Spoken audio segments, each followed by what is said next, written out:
자만의 말씀을 삼하시는 여러분, 주 안에서 평안하셨습니까? 문은석 목사입니다. 이 시간에는 잠언 심화강의 33번째 시간으로 잠언 8장 18절로 21절의 말씀을 통하여 지혜 권고 4번째 시간으로 함께 은혜 나누겠습니다. 지혜 권고 4번째에서 다룰 말씀을 한마디로 말하면 주님은 우리의 생명이요 생활이요 전부라는 것입니다. 그래서 그분을 얻는 것은 모든 것을 얻는다는 것입니다. 그러므로 주님의 말씀은 우리의 참된 지혜가 되고 행복이 되고 건강이 되며 사랑이 되고 은총이 되며 능력이 되는 것입니다.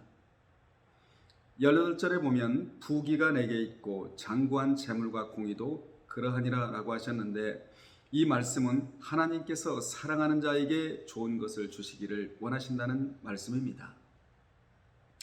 예수 그리스도를 죄악된 세상에 보내신 하나님께서 무엇인들 아까워하시겠습니까?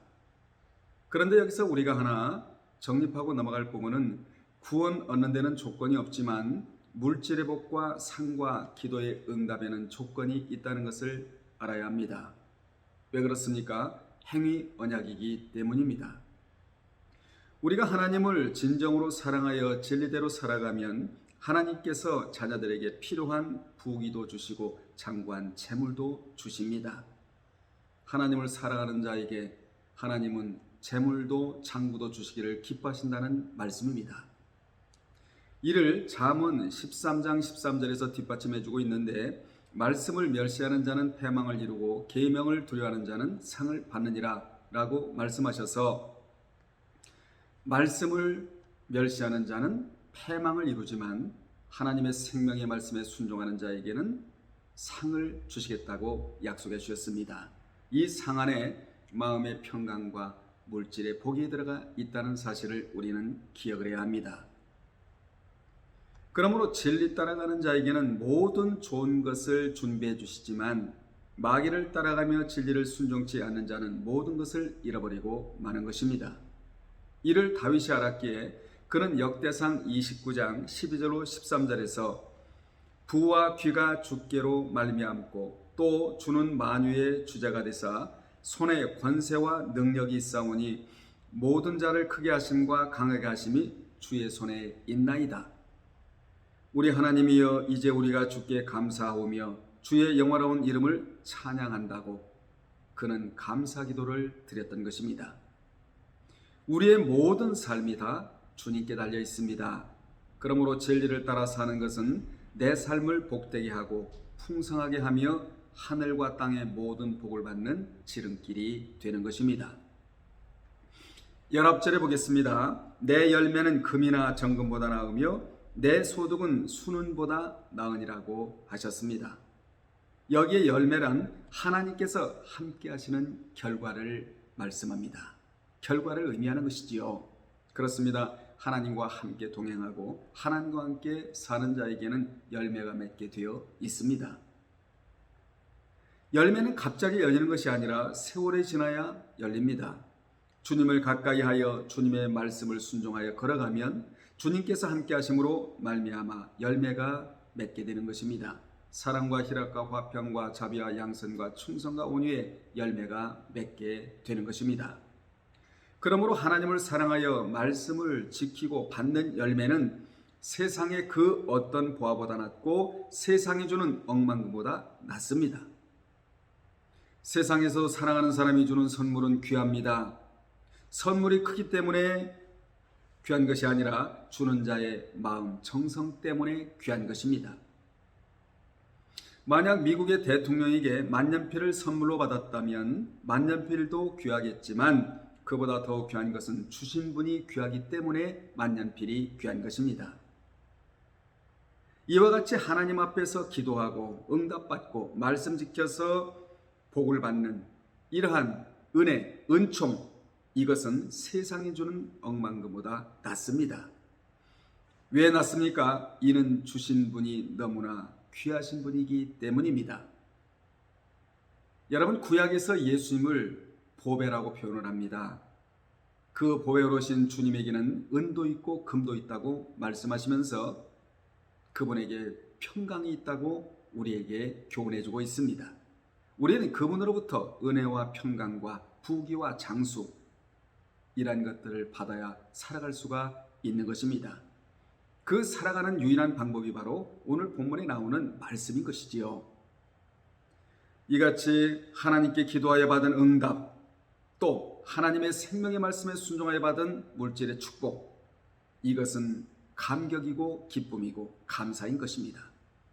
이를 알았던 바울은 빌립보서 4장 11절 13절에서 내가 궁핍함으로 말하는 것이 아니라 어떠한 형편이든지 내가 자족하기를 배웠노니 내가 피천에 처할 줄도 알고 풍부에 처할 줄도 알아. 모든 일에 배부르며 배고픔과 풍부와 궁핍에도 일체의 비결을 배웠노라. 내게 능력 주시는 자 안에서 내가 모든 것을 할 수 있느니라 라고 신앙적 고백을, 체험적 고백을 했던 것입니다. 20절에 보면 나는 정의로운 길로 행하며 공의로운 길 가운데로 다닌다고 하셨는데, 하나님께서 의로우시고 공평하시기 때문에 참된 지혜의 말씀에 인도를 받는 자는 의로운 길과 공평의 길로 가게 되어 있다는 것입니다. 그래서 하나님 앞에서 살아가는 자는 누구 앞에서든지 올바르게 살아갈 수 있는 능력을 갖게 되는 것입니다.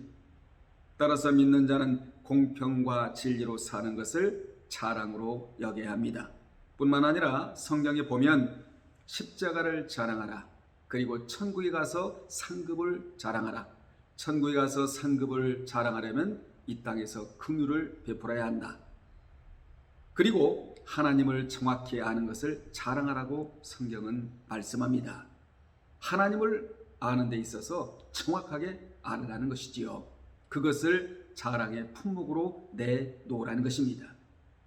여러분의 삶 속에서 십자가를 자랑하고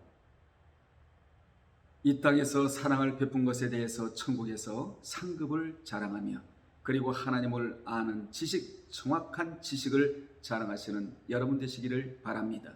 이 3대 자랑은 하나님께서 허락하신 자랑입니다. 21절에 보겠습니다. 이는 나를 사랑하는 자가 재물을 얻어서 그 곳간에 채우게 하려 함이니라 라고 하셨는데, 본절을 원문대로 번역을 하면 이는 나를 사랑하는 자가 실속이는 것으로 재물을 기업으로 받아 그 곳간을 채우게 하려 함이니라, 이렇게 번역이 되어 나옵니다. 하나님은 자신을 사랑하는 자에게 실속 있는 것으로 채워주십니다. 여러분, 성경에서 가장 실속 있는 것이 무엇입니까? 그것은 바로 영원한 하늘나라에서의 기업입니다. 그러므로 하나님을 사랑하면 가장 실속 있는 하늘나라의 기업을 받게 주시겠다는 것입니다. 다시 말하면 누구에게 기업을 주시느냐? 주님을 사랑하는 자에게 기업을 주시겠다고 말씀해 주셨습니다. 이 기업에 대하여 정확하게 알았던 바울은 사도행전 20장 32절에서 지금 내가 너희를 주와 및 그 은혜의 말씀께 부탁하노니 그 말씀이 너희를 능히 든든히 세우사 거룩해 하심을 입은 모든 자 가운데 기업이 있게 하시리라 라고 고백을 했습니다. 여러분에게 무엇이 있어야겠습니까? 기업이 있어야 되는 것입니다. 하나님께서 지상의 기업을 먼저 주신 것은 천상의 기업을 준비하라고 주셨다는 사실을 우리는 기억을 해야 합니다. 재물은 믿음 없는 자에게 들려지면 위험물입니다. 위험물은 취급 자격증이 있는 사람이 다루게 되어 있습니다. 그 사람은 많이 가질 수 있어도 취급 자격증이 없는 사람은 관리도 못할 뿐만 아니라 많은 것을 가질 수가 없습니다. 위험물 취급 자격증이 없는 사람이 위험물을 관리하면 문제가 되듯이 물질도 신앙인의 손에 들려져야 선용을 하고 그리고 가치 있게 쓰게 되는 것입니다. 성경에 보면 허비가 나오고 부비가 나오지 않습니까? 우리는 물질을 허비할 사람들이 아니라 부비로 하나님 앞에 사용되어져야 할 사람들입니다.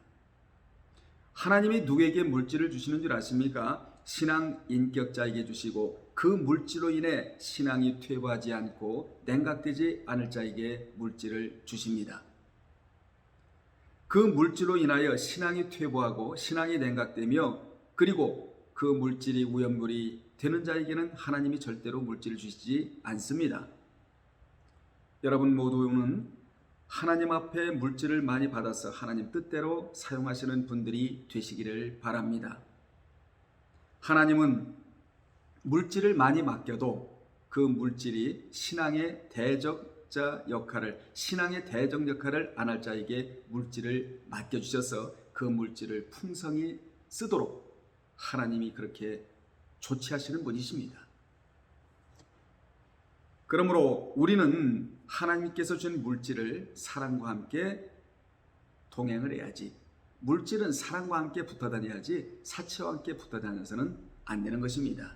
그러면 미래를 보장받지 못하게 되는 것입니다. 여러분, 검소와 함께 살아가는 자에게는 미래가 보장되어 있지만 사치와 함께 살아가는 자에게는 미래의 보장은 없는 것입니다. 그래서 항상 성경은 물질은 사랑과 함께 붙어 다니라고 교훈하고 있는 것입니다. 사치와 함께 붙어 다녀서는 안 된다는 것이지요.